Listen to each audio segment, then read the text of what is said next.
first finding was made by hiker James Rankin in early October of 2016. James had been hiking in Berkeley-Jackson County Park when he came across an old campsite.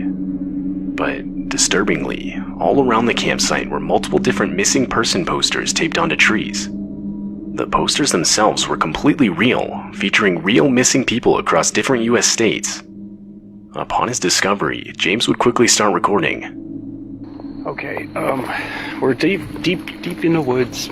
Sort of, we're like on the border, because like there's a side of the woods where there's people's houses. But I came to a trail that led to a trail that led to a trail up the hill. But I saw what looked like a fire pit. Now remember, we're still in the woods. We're still in the woods, right? I don't know what this is. Do you see the trees? Look at the white. Okay.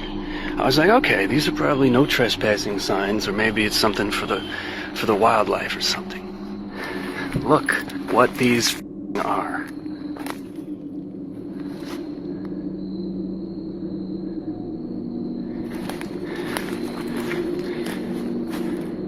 What the is going on in here? This is Utah, Florida. They're all different. They're all different. Every single one. This one's from Georgia. And look at it. Like, look where the we are. Who the does something like this? And we got this one. And it's obviously these, you can tell, these aren't new. Like, not just that this is 2012, Noblesville, Indiana, right? Look at the tape. Look at the water damage. These birds have been hanging up for a while. Let me just, look at that. And over here in the middle of the fire pit, that's a shovel. James would ultimately report the finding to the police. Though, upon further investigation, police would write it off as someone's Halloween decorations. James, however, was not satisfied with this investigation. His discovery took place on October 3rd. And according to James, the posters themselves did not look like they were set up recently. Later that same year, James would return to the campsite, but this time be stopped by multiple no trespassing signs. Okay, first of all, I am not violating any of these no trespassing signs. I'm simply not.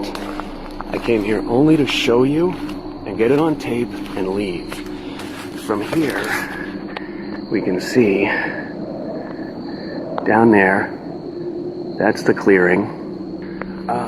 So, anyway, what they've done, they printed out their own no trespassing signs. Homemade. I'm assuming these are all legally binding. I have no way of knowing, so I'm not taking any chances. You can see, they attached them to the trees with ordinary masking tape. These aren't even laminated. This is posted, private property, no trespassing. Violators will be prosecuted. And we've got one there, one there, one there. Because the police had already closed their investigation, this would pretty much mark the end of the whole situation.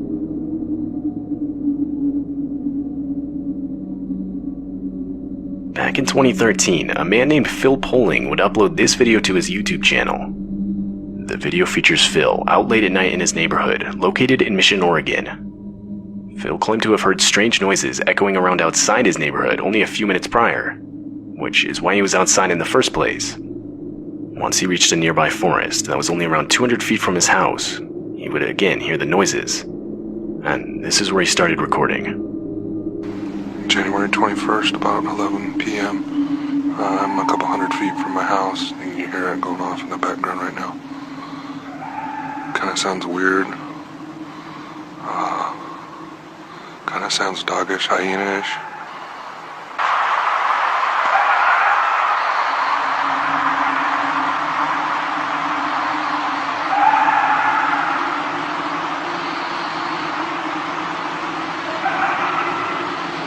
I mean, that almost sounds like laughter.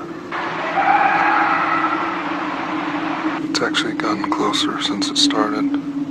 It's probably only 200 feet, 300 feet from me right now. The recording of noises continued for a while longer, until the sounds of gunshots can be heard echoing from the forest. I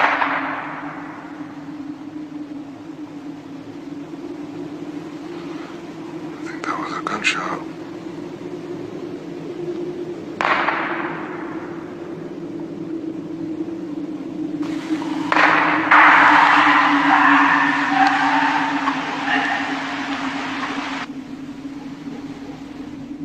Multiple people in the community itself had claimed to have been hearing similar noises for the last 2 months or so leading up to the recording.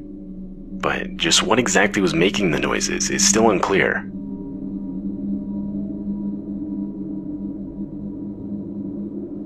This video features the GoPro footage of 2 dirt bikers riding on a remote path in the forest. Throughout the video, the bikers can be seen going at extreme speeds, but doing this would quickly prove to become almost deadly. As the bikers continued on the path, they were unexpectedly met with a steel cable strung across 2 trees at perfect neck level for oncoming bikers. At a fast enough speed, this trap could no doubt take the lives of anyone riding through that didn't see it. Fortunately, however, the biker in the front did see it, and was able to react quick enough to avoid it.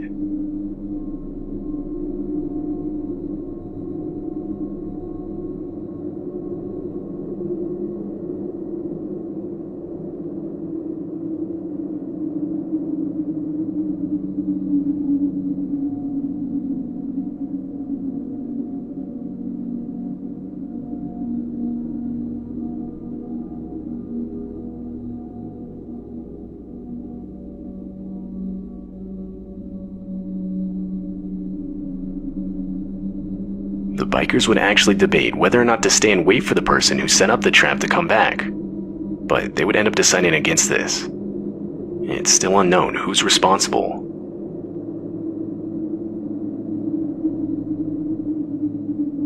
Mark Andre was a man who devoted his career to exploring the vast woods of Northern California. He worked as his town's environmental service director, so it was quite literally his job to spend time in the woods. In February of 2018, he had been tasked with marking trees, and while he was doing so deep in the woods, he would come across some makeshift cabin, which, considering the extreme remoteness of the area he was in, made the discovery highly abnormal. Mark would of course get a closer look at the structure. The thing was only around 8 by 12 feet wide, and 15 feet tall. There was a lock on the shack's only entrance, and from the outside there was no real evidence anyone was there. Still, disturbed by the finding, Mark would head back to get professional assistance. The next few days would consist of multiple attempts to contact the owner of the shack, but all of them ultimately failing. So, finally, upon revisiting the structure, the men would break open the lock to the front door. They would find a space that was clearly being lived in, or at the very least had been lived in recently. The shack had its own furniture, a pot-bellied stove, a small library, and even a typewriter. Jars and cans of food filled the shelves. However, in spite of all this, the search resulted in no further identification of the actual owner. Because the shack was illegally constructed, the men ultimately had no other choice but to leave an eviction notice on the front door before leaving. A few days later, the authorities returned to see out the contract, but there was nothing there. The makeshift cabin was completely gone. Whoever the owner was had deconstructed it, with literally the only thing left behind being an international squatter symbol made from charcoal. Many theorized the owner was wanted by authorities, and was therefore living completely alone in the forest, evading any contact with other people.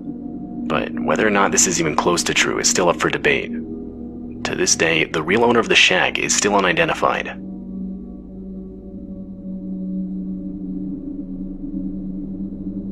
This video was captured on an early morning in the middle of December. It takes place in Canada, and features some disturbing noise echoing throughout the forest. It's not clear what the noise is. Many frequent hunters would report to have never heard anything even remotely similar. What that is? Scary shit.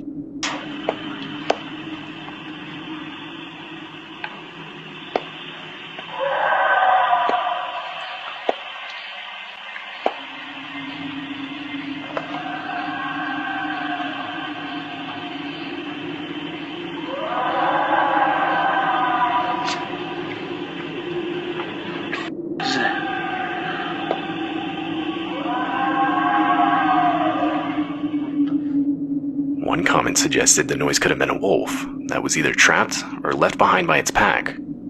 It's also possible it was another animal, such as an elk or possibly a bull moose, although none of these theories have been confirmed.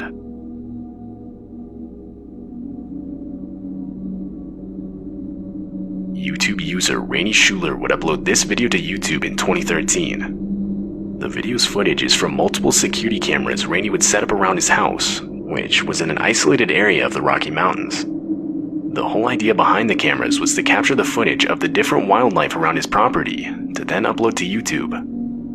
But on September 13, the cameras around his house would catch something completely out of the ordinary. You can see as a woman walks out from the complete darkness of the woods.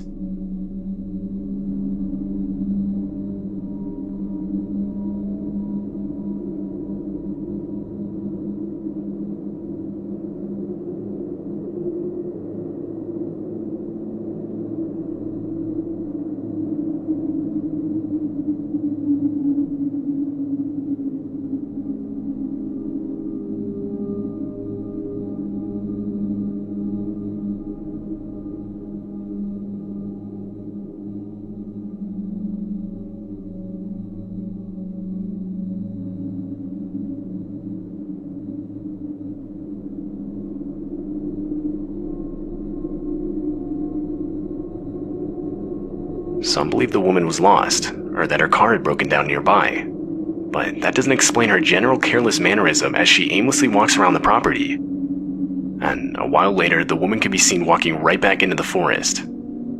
After that night, the house owner would never see this woman again.